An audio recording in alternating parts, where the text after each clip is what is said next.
বাংলাদেশের আইপিএল খেলা শুরু হতে যাচ্ছে আগামীকালকে থেকে, যেটা সিলেট পর্ব দিয়ে শুরু হবে। প্রথম দিনের খেলায় সিলেট টাইটান্স খেলবে প্রথম ম্যাচে, এবং দ্বিতীয় ম্যাচে নোয়াখালী এক্সপ্রেস, যেটা নতুন দল হিসেবে দাঁড়া এসেছে। এখন এবার বিপিএল কি জমজমাট হবে?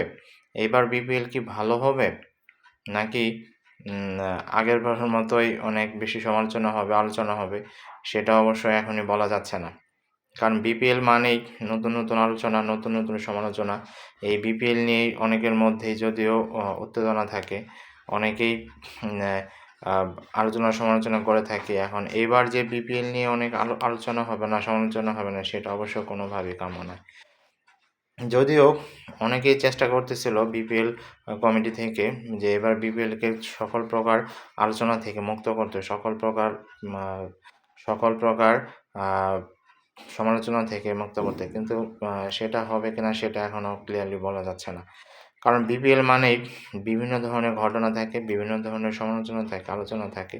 এই সব কিছু মিলেই বিপিএল হয়। এমন কোনো বিপিএল নাই যে সেই বিপিএলে কোনো আলোচনা সমালোচনা হয়নি। এবারও অনেক বিপিএল নিয়ে আলোচনা সমালোচনা হচ্ছে, এবং তারা তাদের ম্যানেজমেন্ট যে কিভাবে তাদের দল গঠন করে, কিভাবে যে তারা তাদের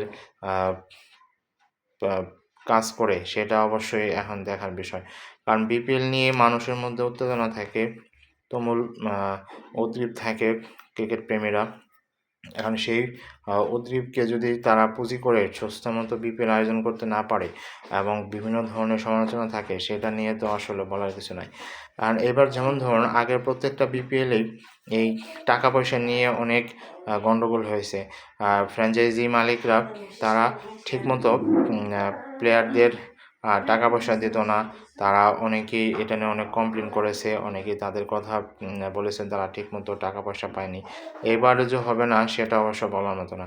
যদিও এবার রংপুর রাইডার্স তাদের খেলা শুরুর আগেই প্রায় 50% টাকা পরিশোধ করে দিয়েছে, আর অন্য দুই দল 25% করে খেলা শুরুর আগে পরিশোধ করে দিয়েছে।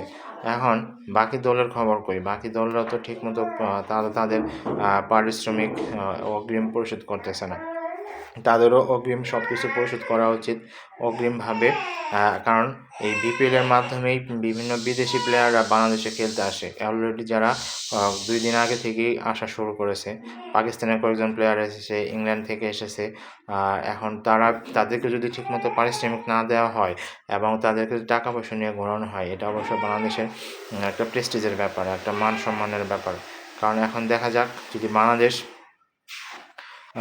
বাংলাদেশ এই বিপিএলে ভালো একটা সব আয়োজন করতে পারে, এবং সব পারিশ্রমিক ঠিকমতো প্লেয়ারদের দিতে পারে, তাহলে সেটা বাংলাদেশের জন্য অনেক বেশি ভালো হবে এবং সম্মানকর হবে। দেখা যাক, সব দলের জন্যই অনেক অনেক শুভকামনা রইল। আশা করি বিসিবি এই বিষয়টা অনেক খতিয়ে দেখবে এবং ভালো মতো তারা তাদের কাজ চালিয়ে যাবে। ধন্যবাদ সবাইকে, ভালো থাকবেন।